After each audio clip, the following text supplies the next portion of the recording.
Assalamualaikum warahmatullahi wabarakatuh. Di sini kami ingin mempresentasikan kelompok sistem operasi 193A11 tentang Linux dan juga Debian.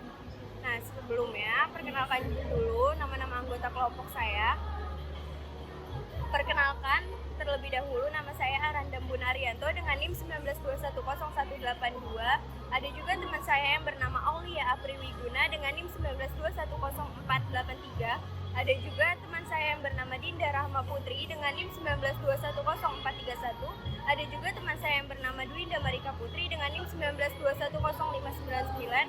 Dan juga teman saya yang bernama M. Ainur Bayu Prasetyo dengan NIM 19210617. Ada juga teman saya yang bernama Naufal Ulwan Ismail dengan NIM 19210623. Dan juga teman saya yang bernama Reza Zulfia dengan NIM 19210353. Dan terakhir nama teman saya adalah Siti Rohana dengan NIM 19210362. Nah, sebelumnya di sini akan dijelaskan oleh Dwinda Marika Putri tentang penjelasan Linux. Dwinda, saya persilahkan. Di sini saya akan menjelaskan apa itu Linux. Linux adalah sistem operasi atau operating system yang sifatnya open source hingga gratis. Sistem operasi ini salah satu kelebihannya adalah pengguna bisa memakai dan mengembangkannya dengan bebas. Sistem operasi ini biasanya dalam pengembangannya perangkat berbeda dengan Windows. Tipe file yang digunakan oleh Linux secara umum adalah ext3. Sistem operasi jenis ini memang sangat jarang dibicarakan, namun banyak digunakan pada perangkat yang digunakan beraktivitas sehari-hari manusia, termasuk pada mobil, alat elektronik, ponsel berbasis Android, dan lain sebagainya. Walaupun pengguna banyak yang belum menyadari bahwa mereka sudah menggunakan sistem operasi ini. Dan untuk yang kedua, teman saya yang menjelaskan. Baik, di sini saya akan menjelaskan sejarah Linux.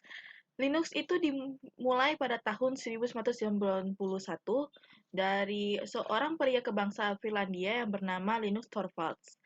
Saat dia muda, ya tepatnya di saat dia mahasiswa, mulai membagikan source code yang bisa kita mengartikan kode sumber kernel Linux via internet struktur disket. Sistem operasi Linux terbaru ini bisa juga dibenamkan dalam server, tablet, PC, komputer desktop, handphone, PDA, GPS, mobil, robot, bahkan hingga pesawatan buatan NASA. Adapun sejarah lengkapnya yang akan dijelaskan oleh teman saya, dan kita bisa melihat ada dua gambar, yaitu yang sebelah kiri adalah gambar Linus Torvalds sendiri, dan sebelahnya adalah Linux, logo Linux tersebut. Lanjutan dari sejarah. Berawal pada tahun 1969, para peneliti dari AT&T Bell Laboratories mulai mengimplementasikan sistem operasi Unix. Kemudian, hasil eksperimen itu dirilis pertama kali pada 1971 menggunakan bahasa assembly. Kemudian pada 1973 diubah menjadi bahasa C. Penggunaan bahasa tingkat tinggi pada waktu itu membuat sistem operasi Unix bisa dengan mudah digunakan di banyak platform komputer.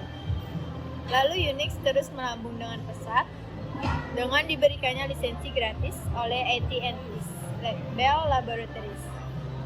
Akan tetapi pada 1984 Unix dijual sebagai produk berbayar karena AT&T memutuskan untuk memisahkan diri dari Bell.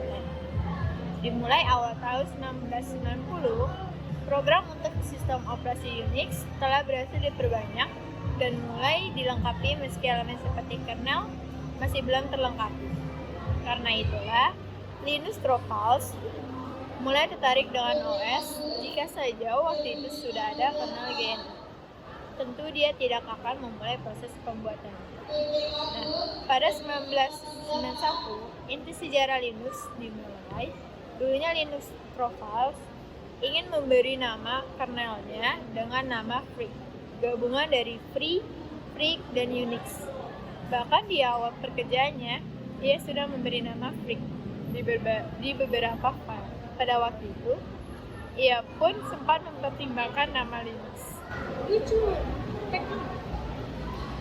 Yang ketiga, ada keuntungan dan kerugian Linux.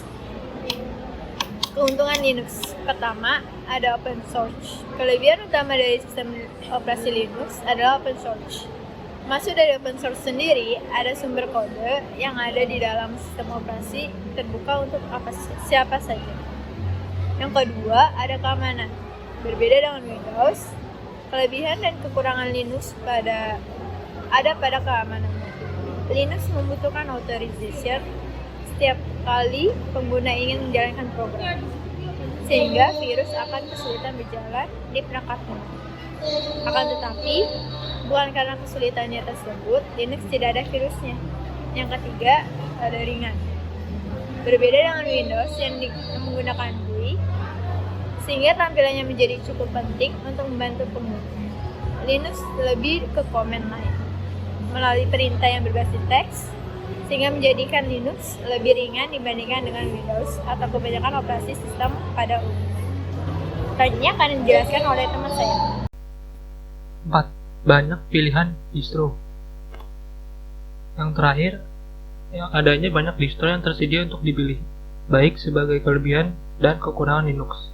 Mempunyai distro yang banyak cukup membantu pengguna memilih berdasarkan fungsi dari komputernya. Ada banyak distro yang saat ini terus aktif dan berkembang, seperti Fedora, Ubuntu, Arch Linux, Debian, Linux Mint, dan sebagainya. 5. Gratis. Seperti yang disebutkan, Anda bisa menggunakan sistem operasi Linux secara gratis, baik untuk pribadi atau kebutuhan bisnis, untuk digunakan di desktop maupun untuk server. Bukan itu saja, aplikasi yang ada di dalam distro Linux juga bisa digunakan secara gratis. Jika ada aplikasi yang dibutuhkan tapi belum disertakan, Anda pun bisa mendownloadnya tanpa biaya. Kerugian Linux. 1. Tidak banyak dukungan aplikasi. Sebagai sistem operasi yang tidak begitu dilirik pasar dan orang awam, kehadiran Linux tidak banyak mendukung aplikasi yang banyak dibutuhkan orang. Misalnya aplikasi pengeditan video, gambar, desain, dan sebagainya. Biasanya tidak kompatibel dengan software dari perusahaan ternama seperti Adobe. Hal ini menyebabkan Linux tidak bisa dinikmati oleh kalangan tertentu karena terbatasnya aplikasi yang tersedia. 2. Dukungan hardware. Selain piranti lunak, ternyata kekurangan lainnya dari Linux adanya penyesuaian piranti keras juga. Nah, laptop dan komputer biasanya memang dikhususkan agar bisa berjalan di sistem operasi Windows. Untuk itu, jika kamu menginstal Linux, pastikan jika driver hardware bisa terdeteksi sistem. 3. Layanan support berbayar. Walaupun menyediakan sistem operasi secara gratis dan bisa dimodifikasi sesuka hati oleh penggunanya, ternyata Linux memiliki layanan support yang berbayar. Sehingga apabila pengguna mengalami kendala atau masalah saat menjalankan Linux dan ingin menghubungi customer support secara langsung, maka mereka akan mengenakan biaya untuk layanan tersebut. Atau jika kamu mengalami masalah dan ingin mencari solusi tanpa membayar, kamu bisa menggunakan forum-forum tersebar di internet. 4. Pengertian dan sejarah Linux Debian. Apa itu Linux Debian? Debian adalah sistem operasi komputer yang tersusun dari paket-paket perangkat lunak yang dirilis sebagai perangkat lunak bebas dan terbuka dengan lisensi mayoritas GNU (General Public License) dan lisensi perangkat lunak bebas lainnya. Debian adalah sistem operasi yang disediakan secara gratis untuk penggunanya. Karena sifatnya yang open source, bisa mengikuti mengembangkan sistem operasi ini. Debian menggunakan kernel Linux sebagai basis sistem operasinya. Debian pertama kali diperkenalkan oleh Ian Murdoch, seorang mahasiswa dari Universitas Purdue, Amerika Serikat pada tanggal 16 Agustus 1993. Pada awalnya, Ian mulai dengan memodifikasi distribusi LES atau Soft Landing Linux System. Namun ia tidak puas dengan LES yang telah dimodifikasi olehnya, sehingga ia berpendapat bahwa lebih baik membangun sistem distribusi Linux dari nol. Debian adalah sistem operasi GNU atau Linux yang universal untuk kebutuhan apapun yang dikembangkan sejak 1993. Debian merupakan distribusi software yang selain memberi pengguna sistem operasi juga memberi puluhan ribu software dalam repositorinya. Berikut adalah gambar Debian dan penemunya. Di sini saya akan menjelaskan tentang kekurangan dan kelebihan Linux Debian. Adapun kekurangan dan kelebihan Linux Debian sebagai berikut. Kelebihan Linux Debian. Pertama, paket Debian dikenal super stabil, yang artinya bukan merupakan paket state of the art. Kedua, kestabilan program yang telah teruji. Sistem tidak mudah mengalami hang, walaupun telah menjalankan program secara terus-menerus dalam kurun waktu yang relatif lama, yaitu lebih dari 1 bulan, dengan tanpa harus melakukan restart. Ketiga, sistem pemeliharaan paket berbasis program apt yang canggih. 4. Free software, artinya yang mengambil atau menyalin short program Linux tanpa dikenai biaya dan dapat memperbanyak, memodifikasi, serta menyebarluaskan secara bebas. 5. Open source, artinya semua listing program dari short kode sistem operasi tersebut dapat dilihat dan dimodifikasi tanpa adanya larangan dari siapapun. 6. Linux Debian merupakan sistem operasi cross platform yang dapat dijalankan pada hampir semua jenis atau tipe komputer yang ada saat ini. Kekurangan Linux Debian yang pertama yaitu 1. Siklus pengembangan distro sangat konservatif alias lambat. Kedua, para pengembang tidak mengenal istilah deadline, sehingga jangka waktu antar rilis dapat bertahun-tahun. Ketiga, versi software yang dipakai Debian biasanya lebih tua dari yang sudah rilis saat ini. Keempat, sangat sulit memasukkan software versi terbaru ke dalam distronya sebelum benar-benar teruji dari sisi keamanannya ataupun kestabilannya. Kelima, sulit dikonfigurasi pada saat install pertama kali. Dan terakhir, perlu repositori besar sebesar 40-60 GB. Sekian dari presentasi saya dan akan dilanjutkan oleh teman saya. Oke, baik, di sini saya akan mempresentasikan mengenai bagaimana cara pengoperasian Linux Debian ini. Kemudian juga saya akan mempresentasikan bagaimana untuk perintah dasar Linux, bagaimana cara untuk menginstal aplikasi di Linux Debian ini, kemudian bagaimana cara modifikasi yang sederhana di Debian ini. Oke. Jadi di sini kami berikan namanya adalah sistem operasi kelompok. Kemudian di sini masukkan password. Password ini telah kami buat ketika proses instalasi Debian ini ya. Ini passwordnya adalah 1234. Kemudian di enter saja. Oke, setelah itu kita nunggu dulu.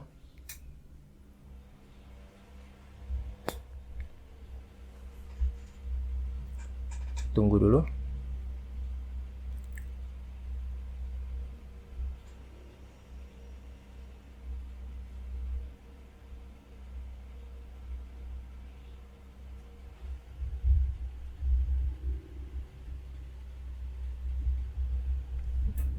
Nah, maka seperti ini ya tampilan dari Debian-nya. Di sini kami menggunakan Debian yang versi 10. Kemudian di sini saya akan mempresentasikan untuk ininya ya, perintah dasar Linux di terminal. Masuk ke activities. Setelah itu ke show application.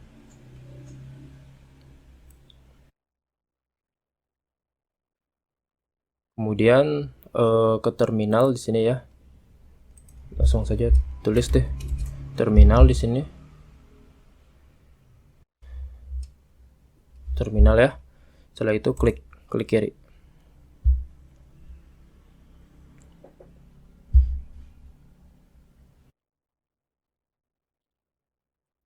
Dan sudah masuk ke terminalnya. Terminal ini mirip seperti di mana? Di Windows, yaitu command prompt atau CMD. Oke, setelah masuk ke terminalnya sini, saya akan mencoba untuk perintah su ya, su. Jadi su ini untuk masuk ke super user atau masuk ke root. Kemudian tinggal di enter saja, masukkan passwordnya. Password ini sama seperti tadi, 1234. Kemudian tinggal di enter lagi, Nah, maka sudah masuk ke root ini ya. Kemudian di sini untuk keluarnya tinggal exit saja seperti ini. Tuh, maka akan keluar ya. Kemudian untuk menghapus dari sininya nih, biar lebih rapi ya. Tinggal ini saja, clear. Maka sudah kehapus. Oke, untuk perintah selanjutnya adalah cd ya, seperti ini cd. cd ini merupakan untuk masuk ke directory pada Debian, pada file Debian-nya. Ini contohnya ada files. Ya, untuk masuk ke sininya nih, ke directory dari file tersebut, file ini. Di sini contohnya saya masuk ke, mungkin saya perkecil dulu ya. Sini contohnya saya masuk ke ini ya, ke download. Di sini. Oke, di sini ke download, cd downloads. Tuh. Kemudian tinggal di enter, maka sudah berubah menjadi ke download. Kemudian selanjutnya adalah ini ya, mkdir. Mkdir ini untuk membuat folder baru pada Debian, pada Linux juga. Mkdir seperti ini. Contohnya di sini mungkin nama filenya adalah contoh ya, contoh 1 seperti ini. Kemudian tinggal di enter saja. Tuh. Maka sudah tertera ya. Kemudian saya buat lagi contoh 2-nya. mkdir contoh 2. Maka ada lagi ya. Sudah ada lagi. Kemudian perintah selanjutnya adalah ls. ls ini untuk melihat apapun dari isi directory ini, directory downloadnya. ls, maka sama ya. Ada contoh 2, jadi gue contoh 1. Sama. Oke, kemudian untuk ini ya, menghapus foldernya.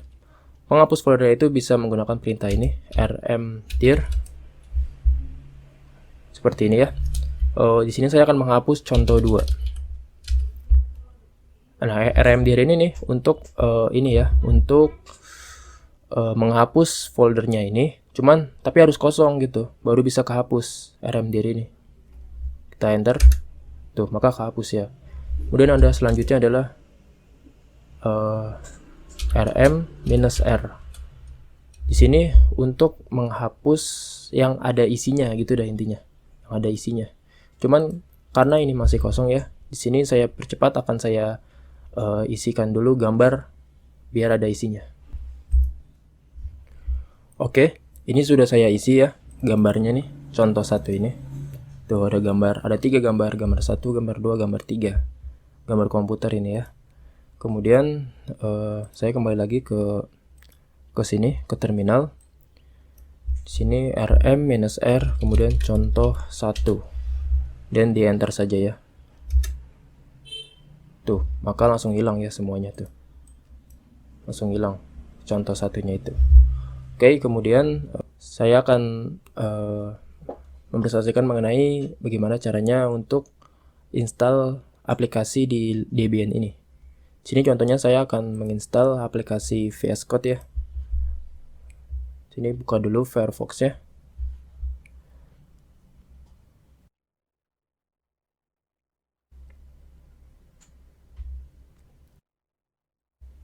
Kemudian masukkan dengan nama Visual Studio Code. Seperti ini. Di enter saja.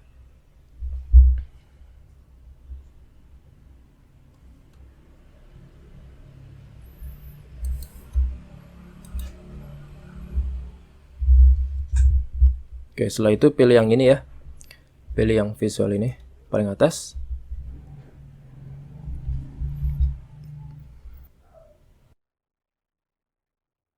Ini saya percepat saja ya. Nah, setelah seperti ini, kemudian di sini kan ada RPM nih, titik RPM untuk Red Hat, Fedora ya. Kemudian di sini kita kan karena saya pakai Ubuntu, maaf maksudnya karena saya pakai Debian, di sini Debian Ubuntu, maka klik saja sini kiri.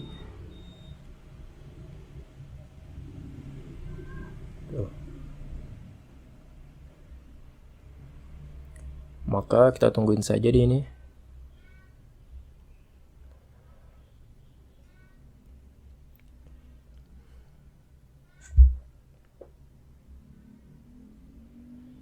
Tuh, maka akan berjalan ya ini downloadnya.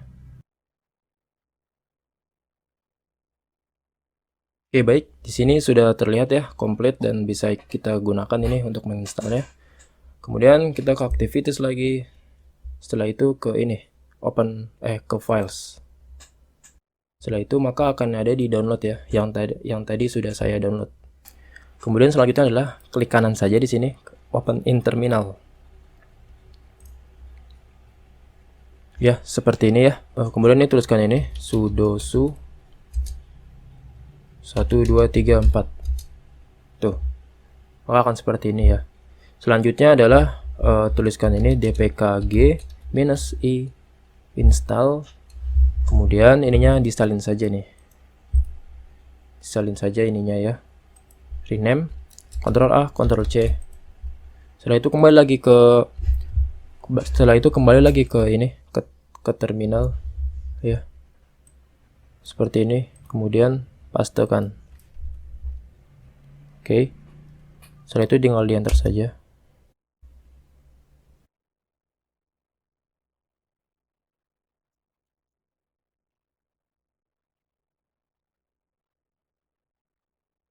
Kita tunggu dulu.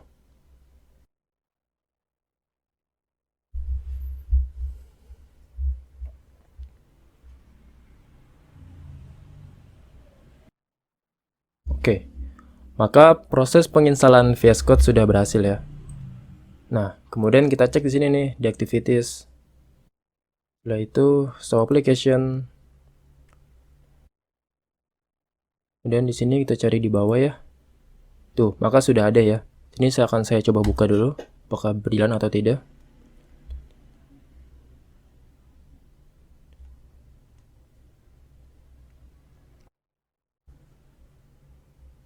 Ternyata bisa ya, ini bisa dijalankan.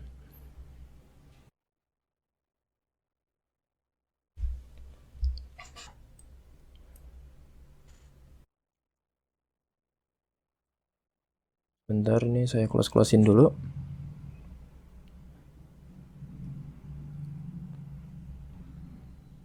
Tuh, sudah bisa ya. Sudah bisa.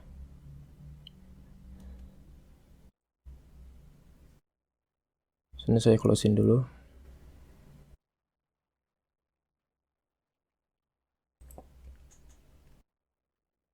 Maka sudah bisa ya, Visual Studio Code-nya sudah bisa dijalankan.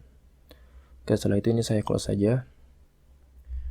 Baik, di sini selanjutnya saya akan memodifikasi Linux sederhana untuk terminalnya ya. Sini buka show application, kemudian ketikkan saja di sini terminal. Seperti ini. Kemudian setelah itu klik saja, klik kiri. Oke, setelah itu ini bisa kita ubah nih dengan cara ke edit, ke preference. Kemudian pada bagian color ini kita bisa atur nih. Contohnya di sini kita matiin dulu ya. Tuh, bisa black on like yellow, black on like yellow, black on white, atau green juga bisa. Teksnya juga bisa nih, mungkin warna biru. Bisa ya, jadi warna biru ininya.